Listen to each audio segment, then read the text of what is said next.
Hello. So this morning we're going to be making some English muffins again. I found another recipe on YouTube and I made it once already and they came out absolutely amazing.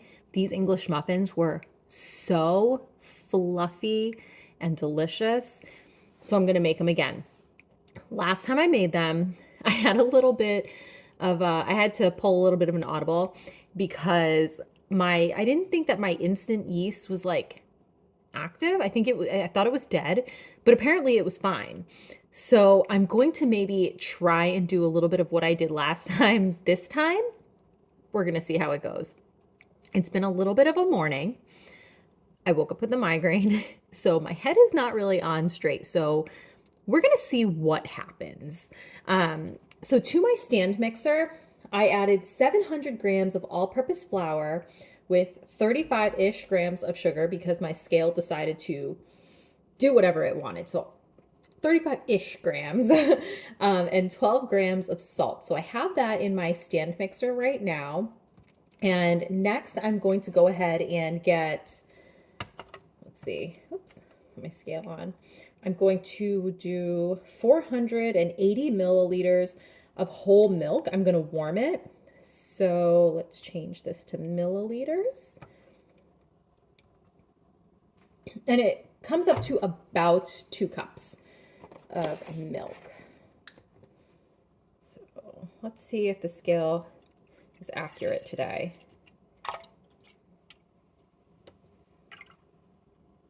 Okay, so that's 210. So that's about 1 cup, right? It seems okay. Okay, let's not make a mess today. Okay.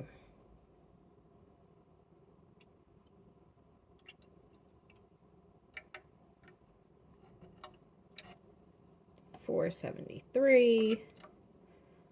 Okay, 480 exactly. Perfect. And it's just a smidge over 2 cups.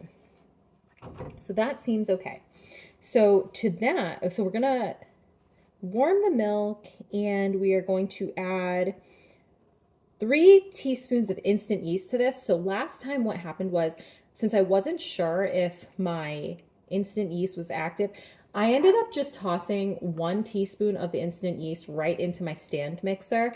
And then I went ahead and bloomed 2 teaspoons of active dry yeast in this with some honey. So I think that's what I'm gonna do this time. Let me go warm the milk and I'll be right back. So I heated up this milk for about 40 seconds. You can do about like 30 to 40 seconds and that's fine. You don't want the milk too hot. I believe it has to come up to like 115 degrees. Otherwise you're going to kill your yeast. So I'm going to go ahead and I'm going to take 1 teaspoon of instant yeast and I'm just going to dump this directly into my stand mixer. I did that off camera because it was, like I said, it was a bit of a mess. So we are going to leave that be.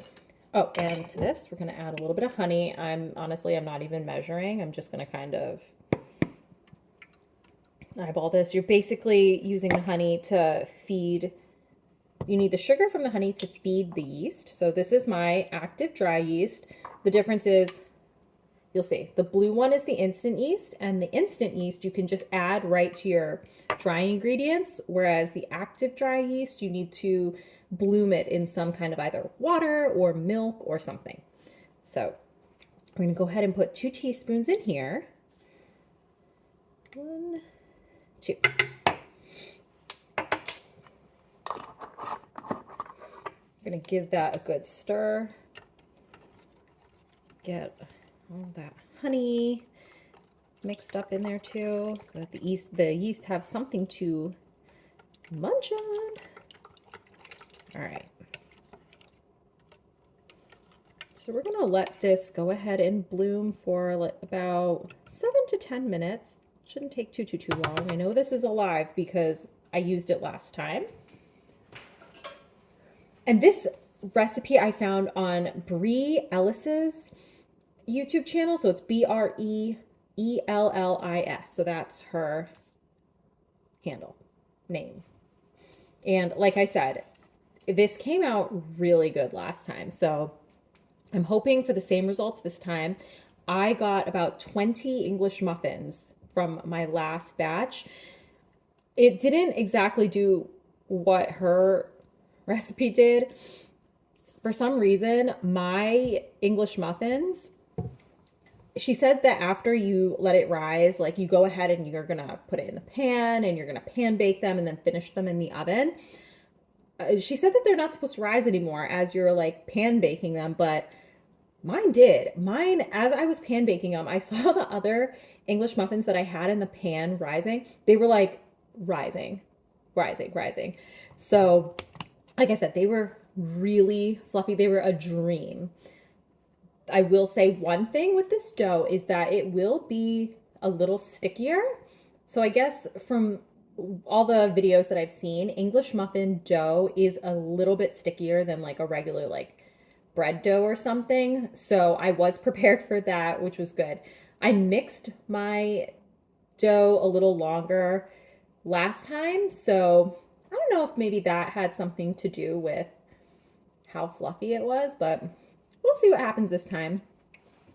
So once this is done blooming, I'm going to bring you back and we're going to go ahead and get everything mixed up in our mixer and get ready for the dough to rise. Our yeast has bloomed. Look how beautifully. So we are now going to go ahead and get our stand mixer going.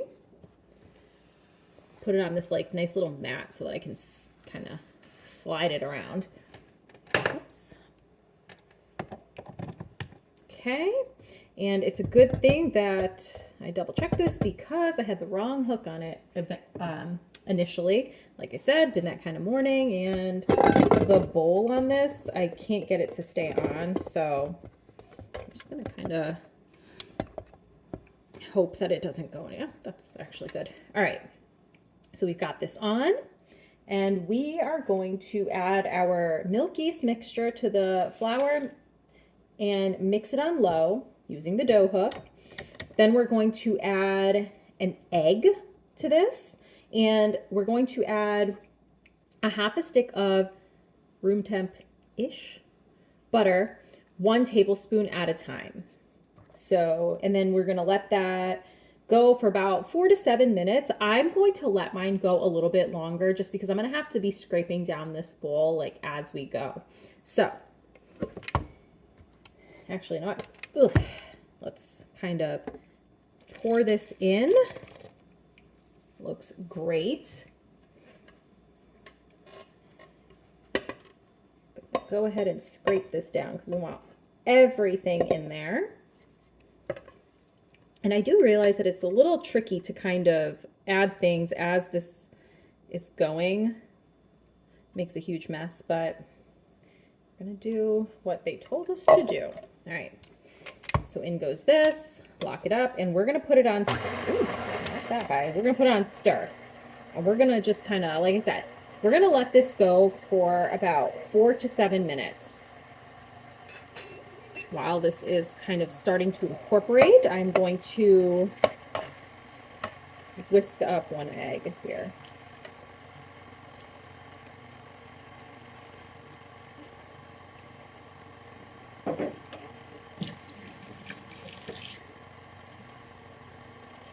Just kind of going to whisk the egg up in this measuring cup that I used for the milk and the yeast. So we're going to pour that guy right in there. Let's see if I can time it so that I don't get it all over the place. There we go. Okay, so our egg is in. And I wish I could show you this dough right now. It is quite sticky. And then I'm going to go ahead and add in this butter, 1 tablespoon at a time. Last time my butter was a bit softer. I just took this butter out this morning, so it's not super soft right now, but it'll do.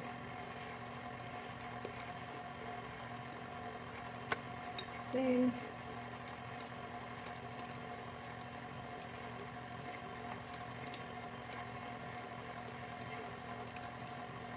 All right.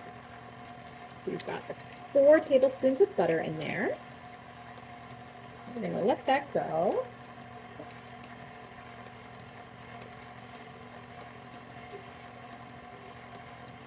Okay.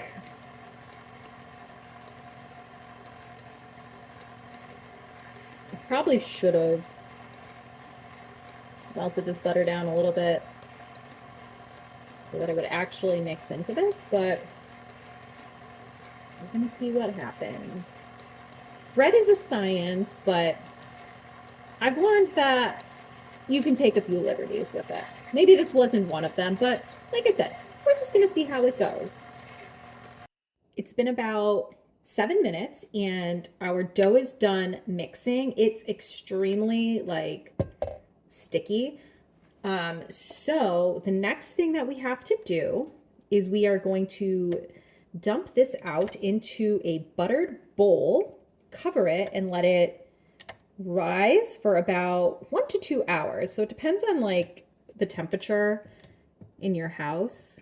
So in the cooler temperatures, it might take a little bit longer to rise. In the warmer temperatures, it'll obviously rise a lot quicker.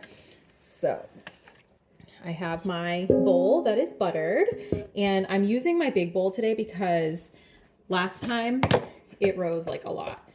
Okay. So, like my dough is extremely like sticky. It's a little runny, but we trust the process because last time it worked really well. I was like very skeptical, but you know what? It was fine. So I'm just gonna kind of show you like what it like looks like, right? So if I take my spatula and I kind of like, you know, pull it up, this is what it looks like. So it's sticky. And I think I still have some flour left on the bottom of this bowl. Yeah, a little bit of flour. So you know what? I'm just going to kind of mix this a little bit so that I can kind of get that flour up. I couldn't imagine trying to do this by hand because, well, I guess if you have very, very, very strong muscles, then this would be fine for you. But for me, this would be quite a workout. All right. So I'm going to go ahead and just pop this in here. Try and get as much of that dough out as possible. If you're using your hands for this, I would recommend either wetting your hands or maybe putting like a little bit of like olive oil on your hands so that everything doesn't stick. Trying to scoop out the bottom there. All right. There goes my dough.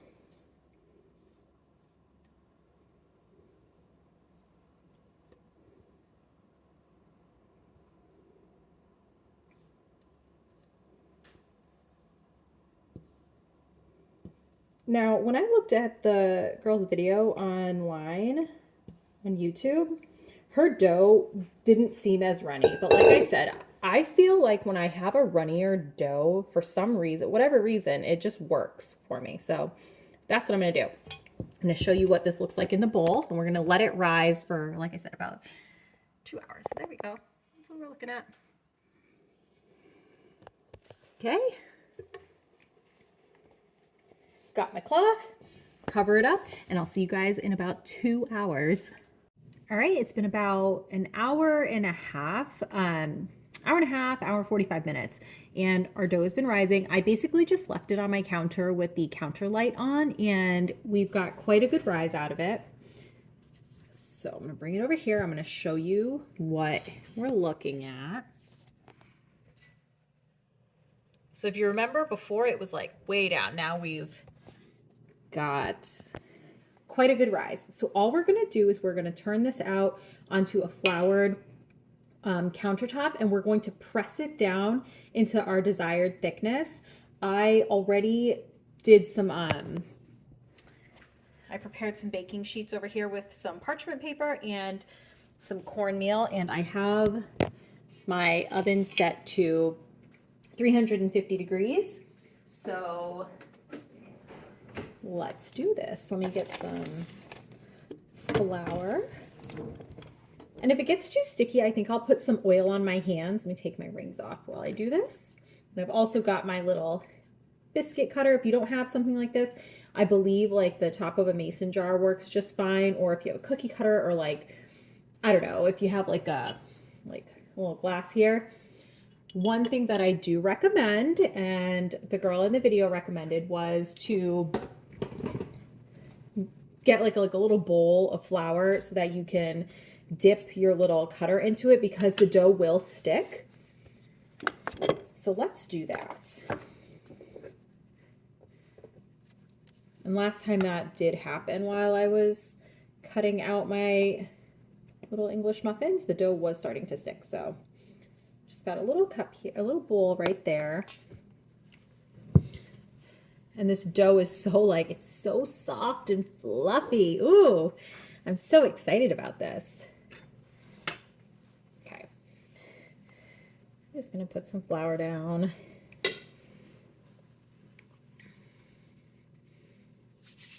Get some flour on my hands. Let's fix you right there. Try not to put too much flour down, but I mean, sometimes it just kind of happens. And I really don't want it sticking to the counter too much. I want it to kind of get into the, here we go. All right. Oh. So there is a little bit stuck to the bowl, but I'm just gonna grab a little bench scraper here and get that onto the big ball of dough that we've got. And the butter really does help to keep it soft. Doesn't really prevent it from sticking to the bowl so much, but that's all right. There we go.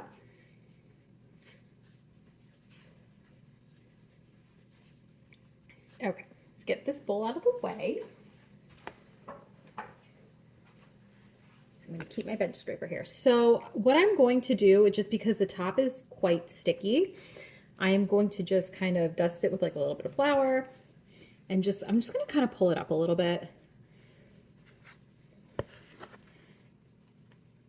So you don't really want to knead this dough because it's got like so many nice little, it's nice and fluffy and it's pretty airy. So you don't want to knead it per se. I'm just kind of like folding it so that I've got some flour on the top of this, because as you can see, it is pretty sticky.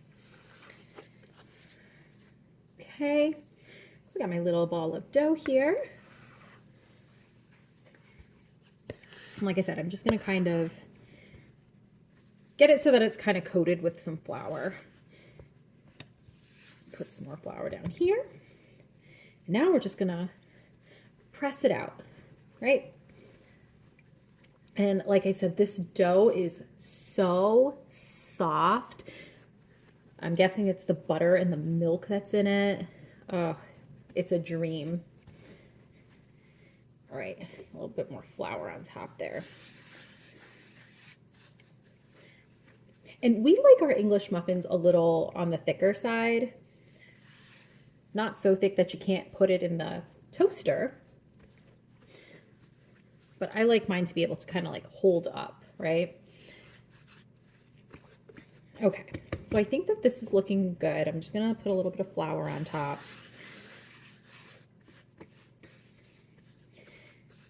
And get my biscuit cutter.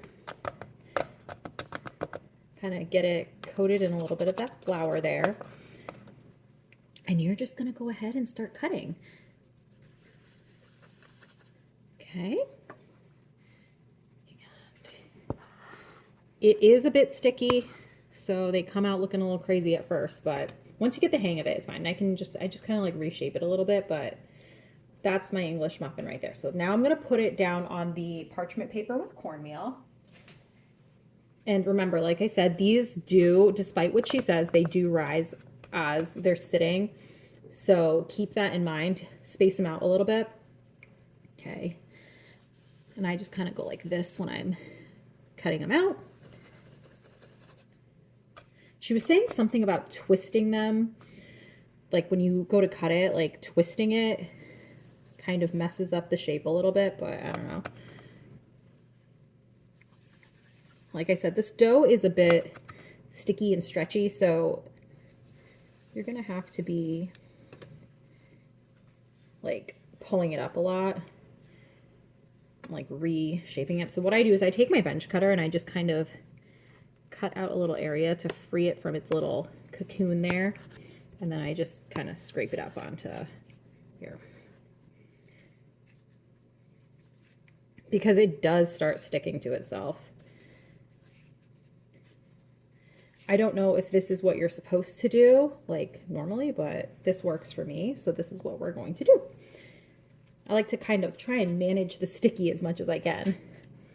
So here we go. Nice little English muffin.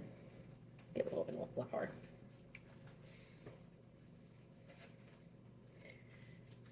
And like I said, last time I did this, I got about 20 English muffins. I don't know how many I'll get this time. I believe she had gotten 12 or 16 or something like that, but I did some of mine a little thin. Okay. And the sides are a bit sticky, but the tops and the bottoms, obviously, since they have flour on it, it's not as sticky. A little easier to work with. But once you get the hang of it, you can kind of scoop them and they look a little prettier. Okay.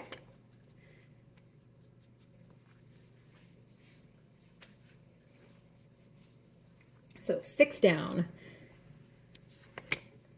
And once you kind of use up some of that dough, like if it starts getting like this, all you're going to do is just form it back into a ball, press it out, and keep on cutting. So pretty simple.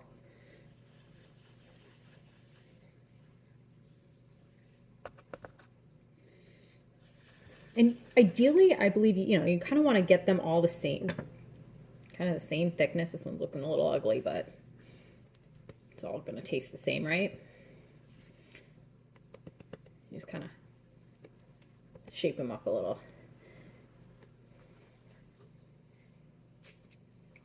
Okay, so I'm going to get these cut and put on the baking sheet.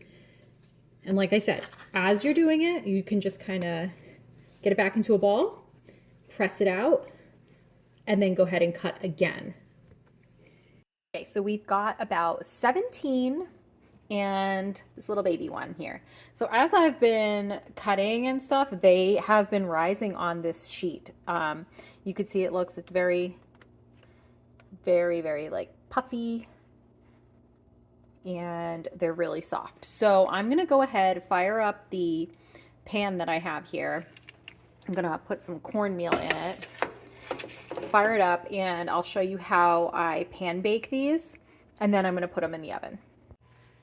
So I have my pan on, I heated it up to like medium low. You don't want it too hot because then you're gonna end up burning your English muffins. You just wanna kind of like brown them. So let me turn it down just a smidge. I'm gonna start putting these on there because it's the smaller pan, because they're gonna have to go into the oven for about 7 to 9 minutes at 350 after we toast these. So I'm gonna go ahead and very gently scoop up one of these English muffins and put them in the pan. And they've been rising even more, so the sides are a little sticky, but that's okay. So we want to toast these probably, let me think, I believe it's like 4 to 5 minutes per side. And then these won't expand in the pan very much. They're just gonna kind of like cook. Okay. I'm gonna put my little baby one in there. So you can probably fit, like, you don't want to crowd your pan either. So I put 4 in the little baby one in there. And like I said, you're gonna toast that for about 4 to 5 minutes per side, and then you're gonna take them out and you're gonna put them right back on your baking sheet. It's been about 5 minutes, and I guess I must have been stretching the truth because these did puff up a little bit in the pan. So I'm gonna go ahead and gently flip these.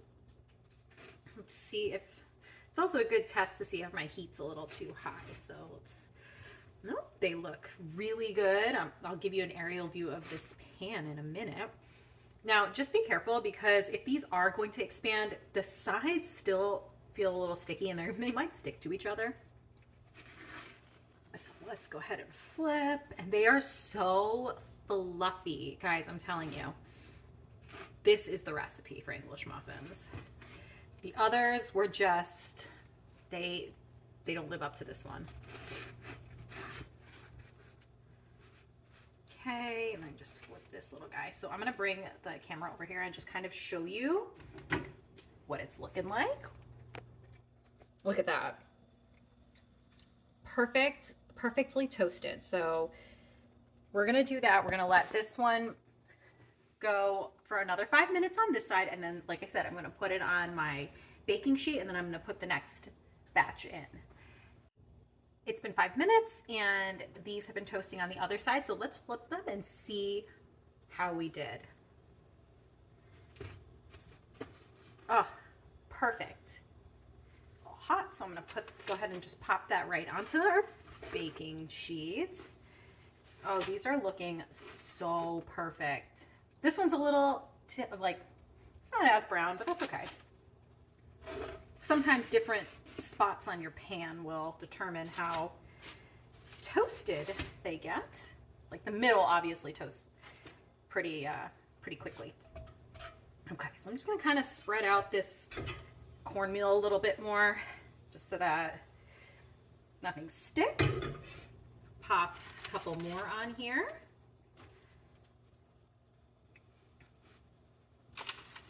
You want to be a little gentle with them. You don't want to just kind of plop them down. So it seems like 5 is our magic number here. I'm going to go ahead and maybe I'll put 4. We'll see. I guess it depends on how big of a spot we have in the middle. Let's do 4 at a time because these English muffins are a bit bigger. While these are in the pan, I'm going to go ahead and pop these into the oven for, like I said, about 7 to 9 minutes. And then I'll take them out and let them cool. This way I can put these English muffins on here and kind of have a little bit of a cycle going. Okay, so I want to show you what happens to these English muffins as they sit on the pan. You see how much they've bulked up and risen even more? So just a fair warning of that, when you put it on the pan, you need to give it a little extra space because, as you can see, they kind of stick together. So you're going to want to take your spatula and just kind of separate those once you go to cook them up because they are a little sticky. I'm going to take you over and show you what the finished English muffins look like. So I just took these out of the oven and you can see they are absolutely stunning. So they don't really have too much give, but they're fluffy still. So once they cool, I will go ahead and cut into them and show you guys what they look like. And our little guy. All right, so it's been a little bit and the English muffin has cooled slightly. So let's go in and see what it looks like. It's like, it just feels so fluffy. So normally I go and I cut this with a knife, but today we'll do a fork. It's fine. That's like, I guess the way you're supposed to kind of go into it. Go all around. I hope they're cooked inside. Let's see.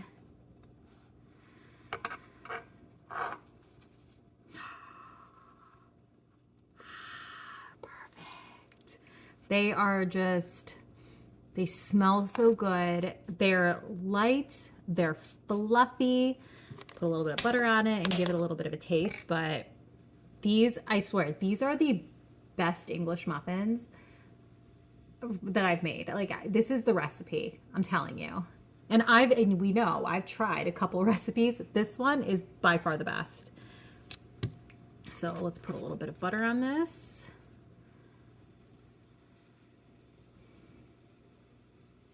And this is from the first batch that I baked. I still have a batch going there on the stove, and then I'm gonna pop that in the oven, but so put a little bit of butter on there.